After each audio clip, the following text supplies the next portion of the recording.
Viewers, आप कैसे हैं? उम्मीद है आप ठीक ठाक होंगे। अल्लाह ताला आपको खुशबाद रखे। तो व्यूअर्स, आपकी मेरी जो टिप्स जो दे रही हूँ, रेसिपी बड़ी दिलचस्प, मज़ेदार, इंतहाई टेस्टी है। आप इसको लाइक करेंगे इंशाल्लाह ताला। तो ये मैंगो की चटनी है, चटपटी मज़ेदार। इसमें जो है वो 1 टीस्पून हमारा सफ़ेद ज़ीरा जाएगा, और काली मिर्च जो है ये साबुत हस्बे जायका है। जितनी आप पसंद करें उतनी आप ले सकते हैं, इसमें कोई शर्त नहीं है, जितनी आप चाहें। तो इसमें गरम मसाला जो है, चाहे आल परपोज गरम मसाला है, ये भी 1 टीस्पून जाएगा। और इसके साथ ही जनाब इसमें हम डालेंगे 1 टेबल स्पून नमक, ½ टेबल स्पून इसमें सुरख मिर्च जाएगी, और आधी प्याली सिरका जाएगा। ये वाइट विनेगर है, सफ़ेद सिरका, ये आधा प्याली इसमें ऐड करेंगे। आम जो हैं वो तकरीबन ½ किलो के करीब हैं, क्रश किए हुए हैं। कच्चे आम जो कह रही है ये वो आम हैं, इनको मैंने काट कर छील कर तो क्रश कर लिया है। तो ये मेरे ½ किलो के करीब हैं। और इसमें जो चीनी डालनी है वो आप चाहे ½ किलो डाल लें, चाहे आप 1.5 पाव डाल लें। अगर ज़्यादा खटास पसंद है तो आप 1.5 पाव डाल लें। अगर आपको कम खटास पसंद है फिर आप इसमें ½ किलो ही चीनी लें। तो सिरका इसमें कब ऐड करना है ये मैं आपको बाद में बताऊंगी। इन सारे मटेरियल को क्या करना है अभी मैं आपको बताती हूँ कि इसको हमने किस तरह से चटनी जो है बनानी स्टार्ट करनी है।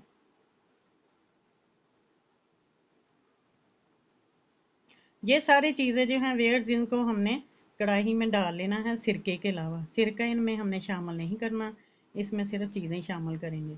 सारी चीज़ों को शामिल मैंने कढ़ाई में कर लिया है सिरके के अलावा। जो मसाला है, नमक है, गरम मसाला और चीनी वगैरह सब चीज़ें इसमें डाल दी गई हैं और ये पक रही हैं। इसमें जो है वो सिरका नहीं डाला गया। सिरका जो है कब शामिल करना है ये मैं आपको बताऊंगी। इसमें चीनी डालने के बाद हमने सारा पानी जो है इसको जज़ब होने तक इसका इंतज़ार करना है। जब ये कुछ गाढ़ा हो जाएगा तो फिर हमारा अगला प्रोसीजर जारी होगा। ये इस तरह से हमने देख लेना है कि कितना गाढ़ा हो रहा है। ये देखें, जैसे जैसे पानी ड्राई होता जा रहा है तो हमारी चटनी जो है वो गाढ़ी होती जा रही है, उसमें गाढ़ा पाना आ रहा है।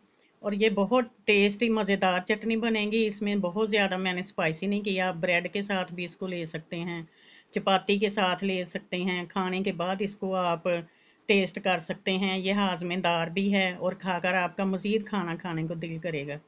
ये बहुत टेस्टी चटनी है और इंशाल्लाह आपको पसंद भी आएगी। आप ज़रूर इसे ट्राई करना। ये जैसे ही जैसे इसका पानी जो है अच्छी तरह से ड्राई हो जाएगा तो फिर हम इसमें ये देखें इस तरह से इसको गाढ़ा होने देना है। जब सारा पानी अच्छी तरह इसका ड्राई हो जाना है और उस किनारे छूटने शुरू हो जाने हैं तो फिर हम इसमें सिरका को ऐड करेंगे। ये सिरका जो है वाइट विनेगर, ये देखें पानी हमारा वो खुश्क हो चुका था तो हमने जो आधी प्याली सिरका है वो इसमें शामिल कर दिया है। और इसको जब तक पकाना है अच्छी तरह से कि ये पानी जो है ये अच्छी तरह से खुश्क हो जाए। जब खुश्क हो जाए तो ये हमारी चटनी जो है तैयार हो जाएगी। तो व्यूअर्स, चटनी तैयार हो चुकी है। इसको मैंने बहुत अच्छे से ठंडा कर लिया है। ठंडा करने के बाद इसकी लुक देखें कितनी प्यारी आई है, गोल्डन है, मज़ेदार है, खट्टी मीठी है, चटपटी है। तो देखकर वैसे ही मुंह में पानी आ रहा है। तो उम्मीद है आपको मेरी ये आज की रेसिपी पसंद आई होगी। इसमें बहुत अच्छी जो मैंने चीज़ें ऐड की हैं, बहुत ज़्यादा मसाले से भरी हुई भी नहीं, आपको पसंद आएंगी। तो इसके साथ ही इजाज़त दीजिए। फ़ी अमान अल्लाह, अल्लाह हाफिज़।